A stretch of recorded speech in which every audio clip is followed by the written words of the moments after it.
Friends, સ્વાગત છે તમારું મારી યુટ્યુબ ચેનલ ધર્મિષ્ઠાની રસોઈમાં। આજે આપણે બનાવીશું પંજાબી સ્ટાઇલ કઢી પકોડા, ખાસ તડકા સાથે। તો જેના માટે સૌથી પહેલાં આપણે 3 ચમચી જેટલા ધાણા લીધેલા છે। ધાણાને આપણે આ રીતે અધકચરા વાટી લેશું તો તેનો ટેસ્ટ છે તે ખૂબ જ સરસ આવશે। તો એકદમ સાવ નથી પીસવાના, આ રીતના આપણે તેને અધકચરા આ રીતે વાટી લેવાના છે। હવે તેને આપણે સાઈડમાં રાખી દેસી। એક બોલમાં આપણે દહીંને ફેટીને લીધેલું છે, તો 2 વાટકી જેટલું આપણે દહીં ઉમેરી દઈશું।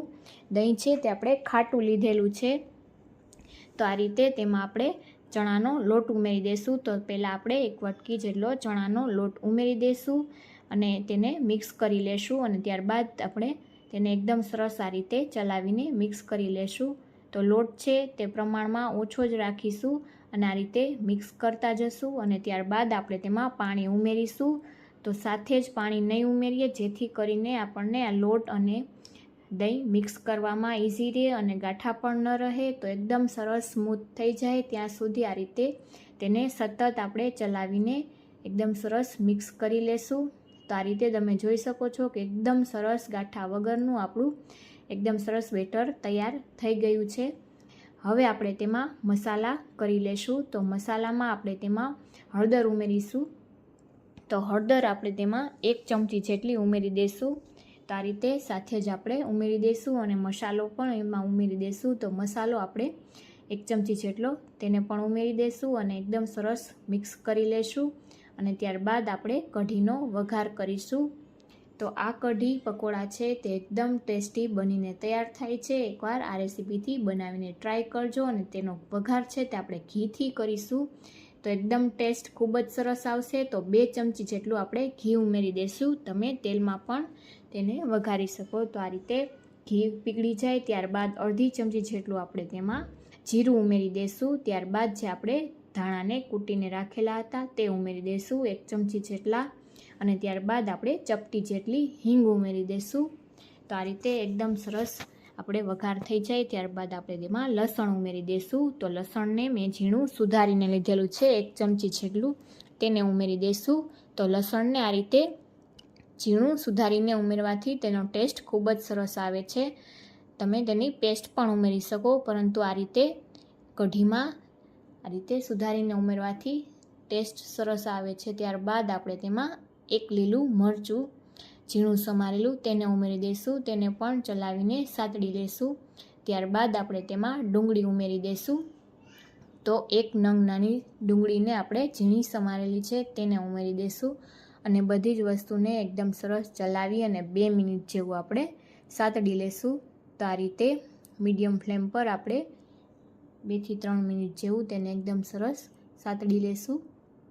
તો તમે જોઈ શકો છો કે 2 થી 3 જ મિનિટમાં આપણી ડુંગળી અને આપણું લસણ અને આપણું મરચું બધું જ એકદમ સરસ સતળાઈ ગયું છે, તેનો કાચો ટેસ્ટ પણ દૂર થઈ ગયો છે। તો આ રીતે આપણે ચલાવીને તેને 2 મિનિટ જેવું થવા દીધેલું। તમને આ રેસીપી કેવી લાગે છે તે કોમેન્ટમાં જણાવવાનું ભૂલતા નહીં। દેખાવમાં તો આ કઢી એકદમ સરસ જ બને છે, પરંતુ ખાવામાં પણ તેટલી જ ટેસ્ટી બને છે। એકવાર બનાવીને જરૂરથી ટ્રાય કરજો। તો હવે આપણે તૈયાર કરેલું જે બેટર છે દહીં અને બેસનનું, તેને ઉમેરી દઈશું અને ત્યારબાદ આપણે આ રીતે બોલમાં પાણી ઉમેરી અને કઢીમાં ઉમેરી દઈશું।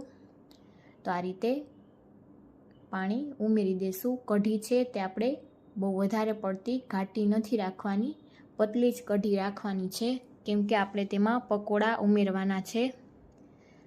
તો આ રીતે એકદમ સરસ પાણી ઉમેરી બધી જ વસ્તુને આ રીતે ચલાવીને મિક્સ કરી લેશું, રીતે એકદમ સરસ, જેથી છાશ છે તે ફાટશે પણ નહીં। આ રીતે એકદમ સરસ ઉમેર્યા બાદ તેને સતત આ રીતે ચલાવી લેશું અને મીઠું છે તે લાસ્ટમાં જ ઉમેરીશું, જેથી કરીને કઢી છે તે ફાટશે પણ નહીં। તો આ રીતે સતત આપણે તેને 2 મિનિટ જેવું આ રીતે મિક્સ કરી લેશું અને ત્યારબાદ આપણે તેને ઉકળવા દેવાની છે। કઢી એકદમ કઢી ન થઈ જાય ત્યાં સુધી આપણે તેને ઉકળવા દેવાની છે। ઘણા લોકો એવું કરતા હોય છે કે જાજીવાર ઉકળવા નથી દેતા, જેથી તેનો ટેસ્ટ સારો નથી આવતો. તો હવે આપણે તેને ઉકળવા દેશી. પકોડા બનાવવા માટે તે જ બોલમાં આપણે ડુંગળી 2 નંગ આ રીતે લાંબી લચ્છા સ્લાઇસમાં કટ કરેલી છે તેને આપણે લઈ લેશી.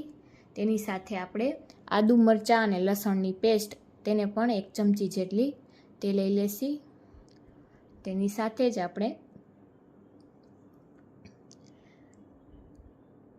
આપણે અજમા અડધી ચમચી જેટલા તે ઉમેરી દેશી.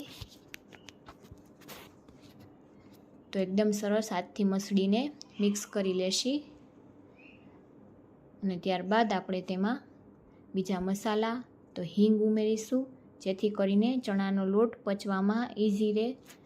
ચપટી જેટલી હિંગ, ત્યારબાદ ચપટી જેટલી આપણે તેમાં હળદર ઉમેરી દઈશું. અને ત્યારબાદ આપણે તીખાશ માટે અડધી ચમચી જેટલો લાલ મરચું પાવડર ઉમેરી દઈશું. અને ત્યારબાદ ટેસ્ટ મુજબ મીઠું. તો આ રીતે બધી જ વસ્તુ ઉમેરી ત્યારબાદ આપણે તેમાં લોટ ઉમેરીશું. તો આપણે બાઇન્ડિંગ આવે એ રીતનો આપણે લોટ ઉમેરવાનો છે. તો પહેલાં આપણે 1 વાટકી જેટલો લોટ ઉમેરી દઈશું અને એકદમ સરસ મિક્સ કરી લેશું. તો બધો જ લોટ આપણે કઢી માટે અને પકોડા માટે બધો જ લોટ છે તે આપણે ચાળીને લીધેલો છે, જેથી કરીને એકદમ સરસ આ રીતે કઢીમાં પણ ગાંઠા ન રહે. તો આ રીતે એકદમ સરસ પહેલાં આપણે પાણી ઉમેર્યા વગર જ તેને મિક્સ કરવાનું છે, કારણ કે ડુંગળીમાંથી પાણી રિલીઝ થશે. તો આ રીતે મિક્સ થઈ જાય ત્યારબાદ આપણે થોડા આ રીતે પાણીના છાંટા નાખી અને મિક્સ કરવાનું છે. જો તમને જરૂર લાગે તો થોડો ચણાનો લોટ ઉમેરી દેવાનો. હજુ આપણું બેટર છે તે એકદમ સરસ બાઇન્ડ નથી થતું, તો હજી આપણે થોડો ચણાનો લોટ ઉમેરી દઈશું, જેથી એકદમ સરસ બાઇન્ડ થઈ જાય. તો આપણે અડધી વાટકી જેટલો ફરીથી ચણાનો લોટ ઉમેરી એકદમ સરસ મિક્સ કરી લેશું. તો જે રીતે આપણે ડુંગળીના ભજીયા બનાવીએ છીએ તે રીતનું આપણે બેટર બનાવીને તૈયાર કરવાનું છે. તો આ રીતે થોડું થોડું પાણી ઉમેરી અને એકદમ સરસ બાઇન્ડ થાય એ રીતનું આપણે મિક્સર તૈયાર કરી લેશું. તો આ રીતે થોડું થોડું પાણી ઉમેરતા જઈ અને મિક્સ કરતા જશું. તો એકદમ સરસ આપણે ભજીયા પાડી શકીએ એ રીતનું આપણે મિક્સર તૈયાર કરવાનું છે. તો સાંજના સમયે તમે એકવાર આ રીતે કઢી પકોડા બનાવીને ટ્રાય કરજો. તો આ રીતે એકદમ સરસ આપણે બધું જ ભેગું મિક્સર થઈ જાય છે. તો હવે આપણે તેલને ગરમ થવા માટે મૂકેલું હતું. તેલ ગરમ થઈ જાય એકદમ સરસ ત્યારબાદ આપણે તેમાં પકોડાને પાડી લેશું. તો આ રીતે આપણે જે રીતે ભજીયા પાડીએ એ રીતે જ આપણે તેને પાડી લેશું. તો એક વખતમાં જેટલા આપણે સમાશે તેટલા ઉમેરી દેશું અને પહેલાં તેને આપણે ટચ કર્યા વગર જ થવા દેશું. તો આ રીતે પહેલાં આપણે ફ્લેમ હાઈ જ રાખીને ઉમેરી દઈશું. ત્યારબાદ આપણે મીડિયમ ફ્લેમ કરીને તેને થવા દેશું, જેથી કરીને અંદરથી કાચા પણ ન રહે. તો આ રીતે આપણે એક વખતમાં જેટલા ભજીયા આવ્યા તેટલા આપણે પાડી લીધા છે. હવે આપણે તેને થોડી વાર માટે ટચ કર્યા વગર જ થવા દેશું અને ત્યારબાદ આપણે તેની સાઈડ ચેન્જ કરીશું. તો એકદમ ઇઝી ભજીયા અને તેની સાથે જ કઢી બનીને તૈયાર થઈ જાય છે. તો આ રીતે તેલમાં ઉપર આવી જાય ત્યારબાદ આપણે ફ્લેમને રીતે સ્લો કરી અને બંને સાઈડથી આપણે તેને થવા દઈ. આ રીતે તો આપણે વધારે પડતા તેને નથી થવા દેવાના. આ રીતે થોડા થઈ જાય ત્યારબાદ આપણે તેને પ્લેટમાં લઈ લેશું અને આપણે તેને બીજી વાર પણ ફ્રાય કરીશું. તો આ રીતે બંને સાઈડથી આપણે મીડિયમ ફ્લેમ કરી અને તેને તળી લેશું. તો આ રીતે 5 મિનિટ જેવું આપણે તેને થવા દીધેલા મીડિયમ ફ્લેમ પર. હવે આપણે તેને બહાર લઈ લેશું અને તેને 5 મિનિટ માટે રેસ્ટ આપી દઈશું અને ત્યારબાદ આપણે તેને ફરી ફ્રાય કરીશું. તો આ જ રીતે બધા જ આપણે તળીને પ્લેટમાં લઈ લેશું. તો હવે આપણે 5 મિનિટ રેસ્ટ થવા દીધેલું. હવે આપણે ફ્લેમ છે તે એકદમ હાઈ કરી દેવાની છે અને તેલ એકદમ ગરમ હોય ત્યારે જ આપણે તેમાં ઉમેરવાના છે.